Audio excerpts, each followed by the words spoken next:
Speaking of reliability, a podcast with good friends talking with you about reliability engineering topics.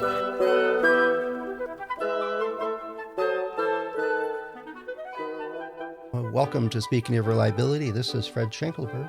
And this is Chris Jackson. What do we have in store this week, Fred? Well, as I mentioned before we hit record, we've got questions. A couple of them, actually. I think there's 3 altogether floating around out here, but we'll take a couple of them on.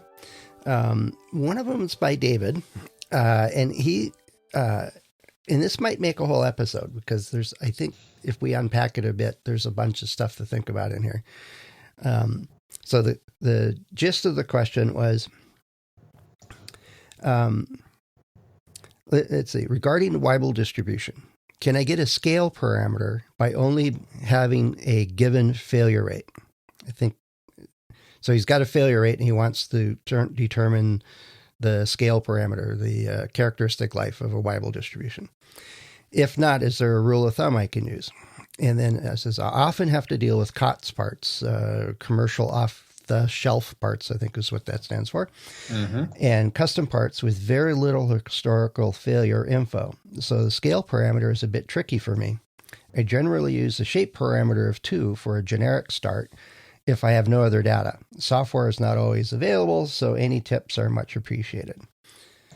I don't quite understand that last comment, but software not being available.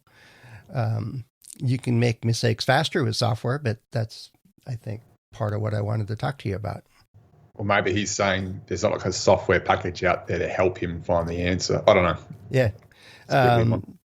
It's one of those where, and I've run into that. The only thing you have is a failure rate. You know, you have a fit basically, or you have just a failure rate, and that's all the vendor has, and that's all they're going to give you. So usually the first thing I do is I check Mail Handbook 217 to see if that number is what they're using. And then I know they're just absolutely wrong. Right. And it's having that number is worse than having nothing, in my opinion.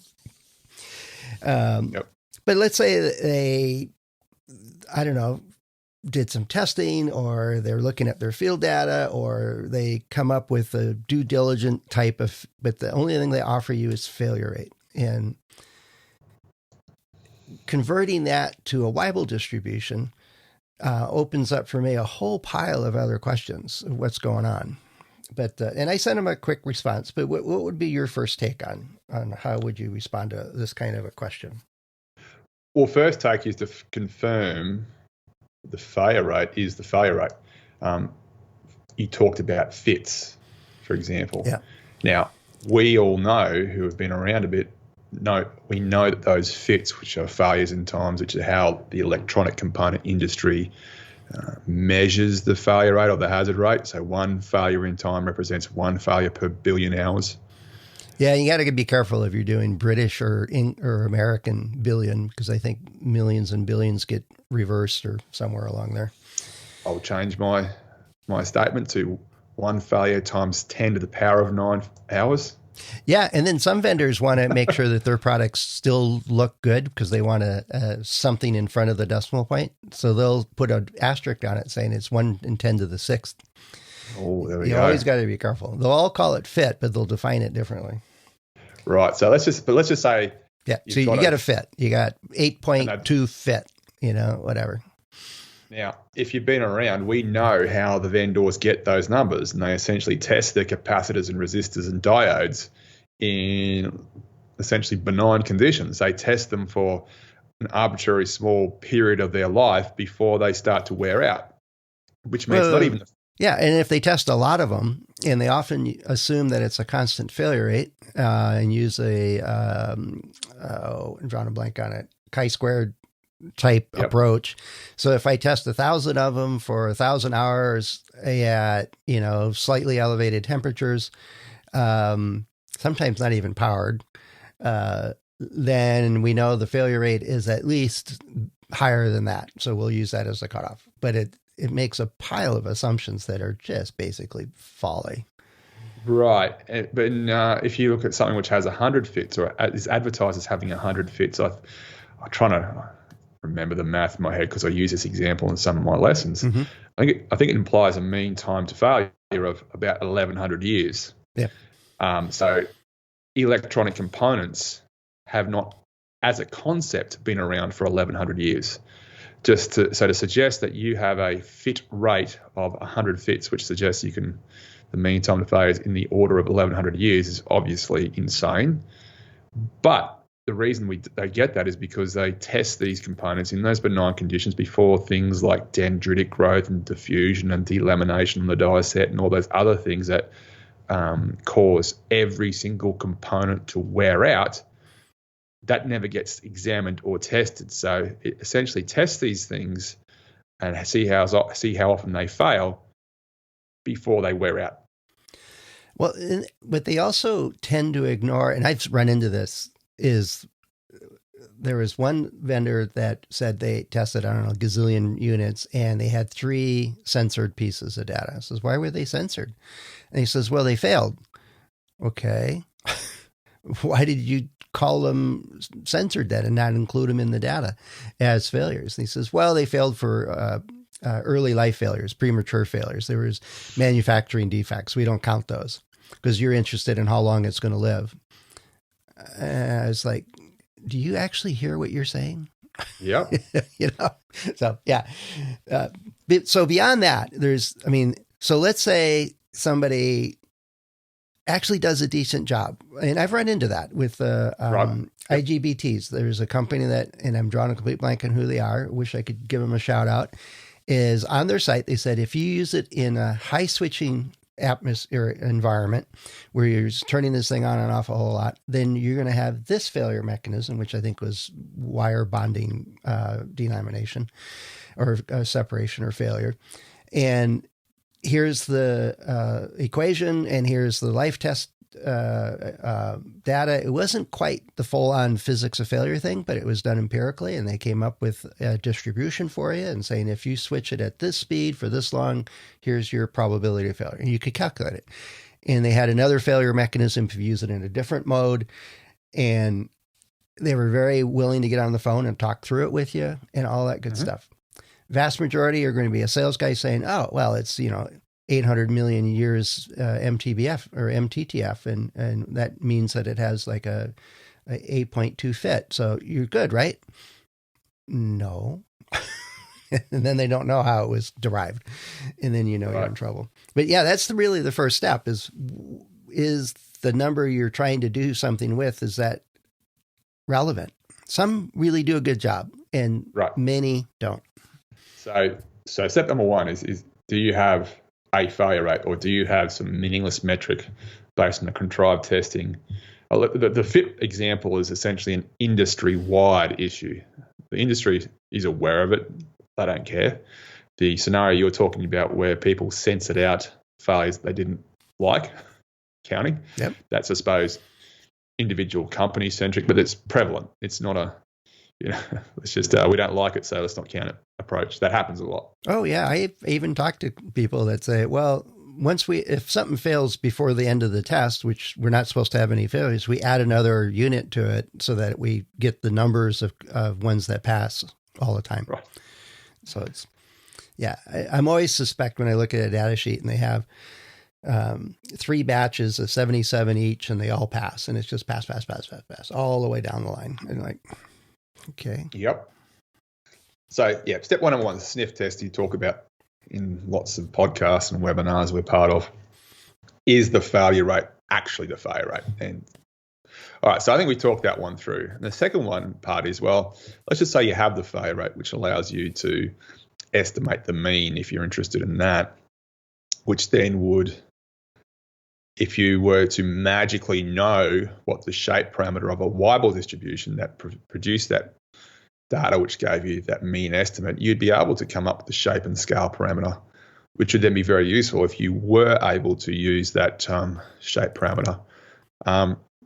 One answer to that conundrum is to use Weibull tables or shape parameter tables, and there are a few out there which say essentially, if it's a ball bearing, expect a shape parameter of 2.1, and so on and so on.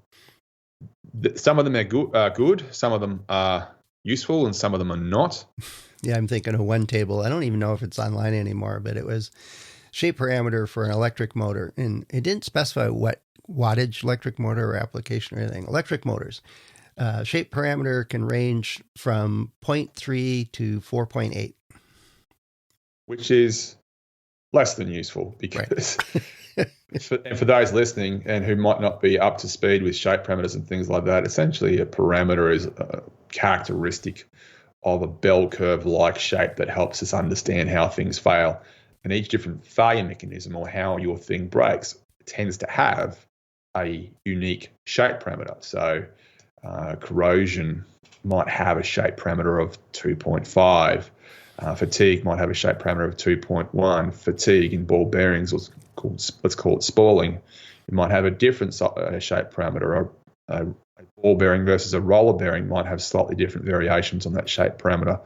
But as a rule, and it's a very useful rule which has been demonstrated empirically over and over again, things in the Weibull domain, if something fails in a particular way in the Weibull domain, it tends to always have a particular shape parameter. And if that shape parameter is less than 1, it suggests that damage already exists in a subpopulation of things you have, and which is very useful. So if you find you have a shape parameter of less than 1, then you can start maybe talking to your manufacturing team and see if there's something going on that you need to talk to them about. But if you have a guide which says it's anywhere between 0.3 to 4.8, says, well, one end of the scale, all your ball bearings might fail due to infant mortality associated with manufacturing defects, or all your ball bearings might fail out with a relatively steep slope. And they'll anyway, go 3 years in a day and then all start failing pretty quickly. Yeah. The going to a tables, I don't generally recommend that because you need to know more about where that data is. But I'd back up one step, Chris, and I think you touched on it briefly, is that, well, what's the failure mechanism for your application of using this component? You know, and you might use an FMEA, or you might think a fault tree, or you might use your historical data and failure analysis stuff of parts that you're actually using and what kind of things are you seeing. But if you're seeing a solder joint fatigue, right? Well, there's lots of papers about different geometries of solder joints and solder constructions and different applications and thermal cycling. And you could, kind of come up with, how will that sort out to work back to a Weibull distribution or another appropriate distribution. It doesn't have to be Weibull. Weibull's pretty versatile, so it gets you close on lots of stuff. But I find the comment of, well, if I just assume it's a wear out with a shape parameter of 2, yeah, you can calculate it. And assuming the failure rate is good, you can plot something. Is it relevant to the failure mechanism that actually is at play here? It gets more complicated when you got a system that has dozens of failure mechanisms happening at you, to you. But I would start there is how is it going to fail? And I ask vendors in our application, how is it likely to fail? Oh, it won't fail. Well, then let me talk to somebody that has intelligence, is usually what I say. It's like, well, you raise a good point. The premise of when I said go look for that, look for shape tables, it was premised on knowing how your thing's going to fail. We talked about corrosion and stuff. So, of course, you really need to understand how your thing's going to fail. And you raise really good points that there's lots of literature out there that you can use if you need to try and understand how that particular thing is going to fail, especially if it's like a diode or a laser or something like that. They're sophisticated components, but at the heart of they're really, really simple. Diodes are really simple, but they're getting increasingly sophisticated in terms of how they're manufactured and how they're, the crystals are even more increasingly perfect. But the technology hasn't changed, nor has the way they fail. We're just pushing it out to the right a lot more. So there's a lot of really good information out there. Yeah. So go do the technical literature search, figure out, and the hard part is this great paper that has a great equation and all the other good stuff on it. Is that relevant to your application? And if it was written for aerospace engine cowling running at 40,000 feet, and you're doing a telephone handset on an office desk, is that relevant? It's like, right. Think through is how and where that mechanism occurs and all that good stuff, and then go for it. The other question I had that came out of this, one of my thoughts is, well, what do you need the distribution for? If what you have is just the failure rate, if you're, the hard part I have with it is, if I only have a failure rate, I don't know, oftentimes it doesn't come with what duration it's applied to. Where is it relevant? Is it good for a year? Is it good for 10 years? How is it relate to over what time period is that failure rate? And then, so I don't know how you could possibly get to a distribution. Does that not go back to the fit conundrum where you ask how long does this failure rate apply to? Because the fits that we get from the electronic supplier people are all specific to the first beautiful, perfect operational life of these components where they don't start to wear out or degrade. Is that what you're talking about? Yeah, no, it's what, failures in time, and the time in units on these things is in an hour, usually. Here's the portion or the fraction of units that will fail in an hour, and it's 1 in a million will fail in an hour, kind of thing.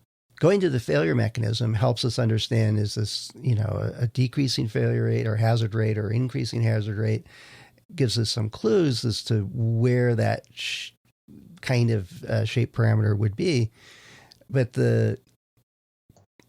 if you've got absolutely nothing, right? You don't have any experience, you can't find any papers on this technology, and you really don't know how it's going to fail. And I'm,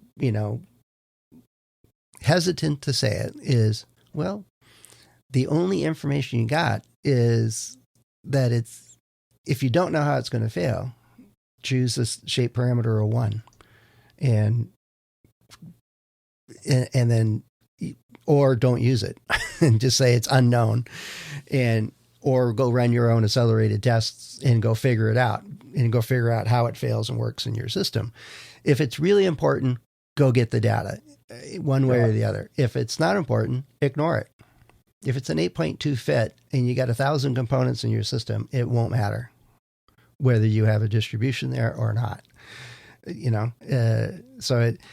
But if it's on the border, I don't think you have any alternative but to assume that it's exponential and just go with that. And it might not be wonderful. It might give you inflated, if it does really have a wear out mechanism, it'll inflate the expected failure rate early. And if it's really has an infant mortality type problem, it'll underrepresent it, but be very clear about that assumption and its impact.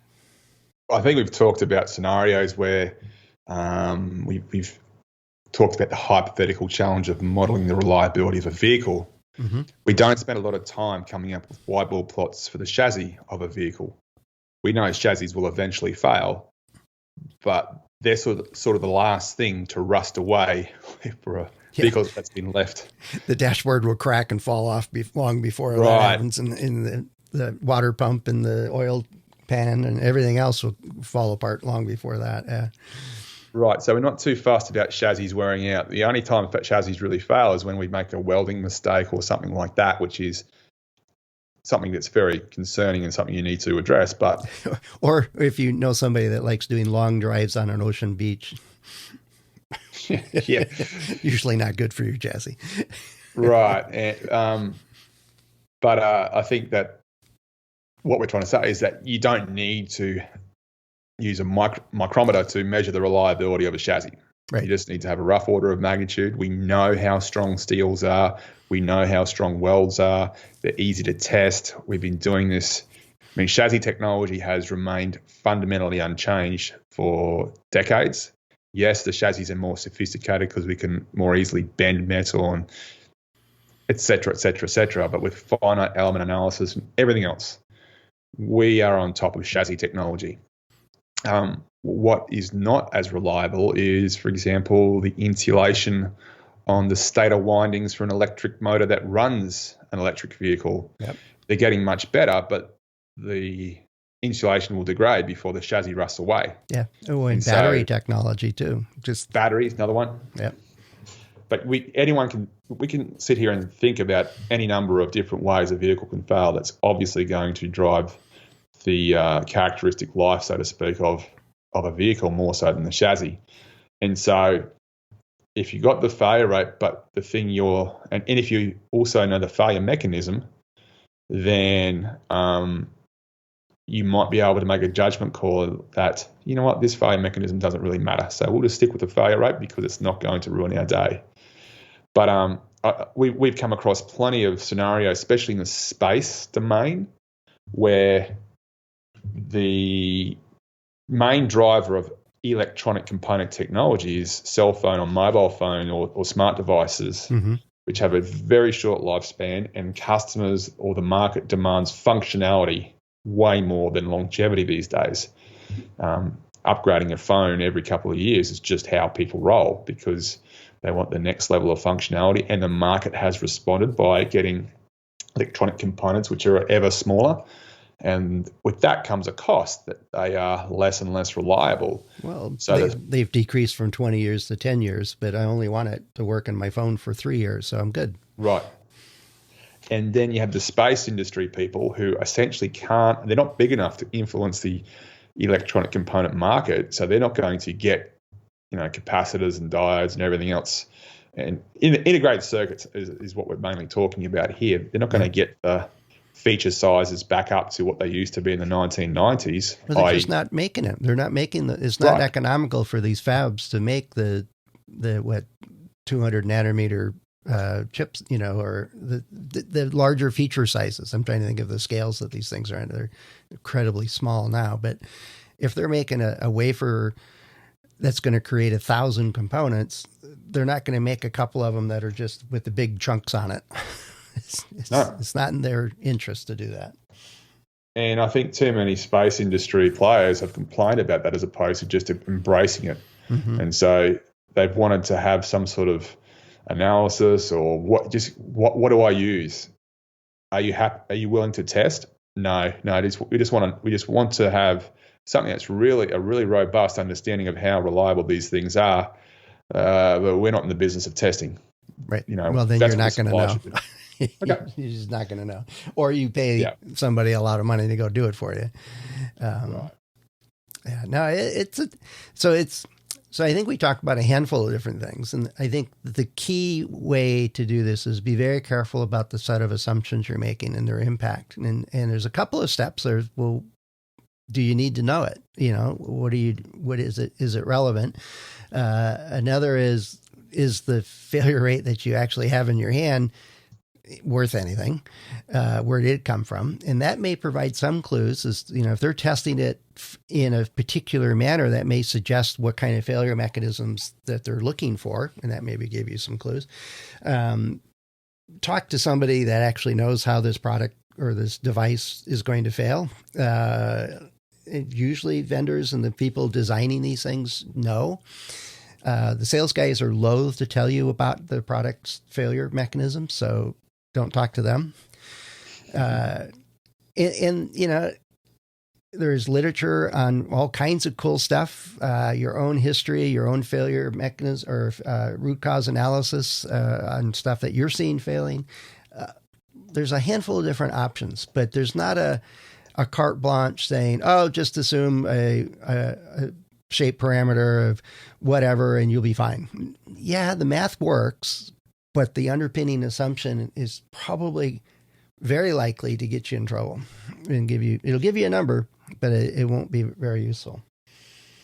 The one challenge to that I would say is, like, imagine again, let's go back to ball bearings. I've got ball bearings on the mind. But a ball bearing manufacturer who manufactures the next generation of ball bearings year after year after year, if they have a really good understanding of the shape parameter for their roller bearings, for example, their self-aligning roller bearings, it's reasonable to suspect that when they test the next tranche of ball bearings, that the shape parameter will be essentially the same. And the good ones, not only once they assume that, they also confirm it by making sure that their failure mechanisms look the same. We know what it's usually spoiling. Usually spoiling causes these things to fail. Yeah. So if they see that the brand new version of the ball bearings failing due to spoiling, just like the last version, and all ball bearings will fail. So the fact it fails does not necessarily mean it's bad, but it's a pretty robust assumption to take the shape parameter from the previous generation of models and apply it to this one, especially if there hasn't been huge wide-scale changes to the design itself. Yeah. No, I ran into one group that was at a conference or at a trade show, I should say it was, and they were self-lubricated bearings. I'm like, that sounds different. Why do you do that? And they coat it. It was like a Teflon coating they were putting on this thing. And it was, I don't know, it was a trade magazine somewhere. There was an article written about don't use these things, and they had pictures of them. It turned into like gum, gooey, sticky stuff on the outside of it because they intermixed in the chase, and the heat of it pretty much melted the polymer, went over its melt point, and it just turned into goo. It's like, well, that's kind of the opposite of what a bearing's supposed to do. But yeah, you got to be careful if they change the surface morphology of it and the chemistry of it and all other stuff. You got to ask some questions. But if they're using the same manufacturing process and basic same, it's just a slightly different size. Well, that'll get me started into another whole story about connectors. Size matters with their failure rate claims. But it's goes back to, you got to think through what's the failure mechanism. And the more you know about that, the safer you are at making some assumptions. But if you have nothing, you got to be really careful because you really get in trouble quick. Now, I'm quite sure, in just almost 30 minutes, we handled a handful of these different elements of what to think through on this stuff.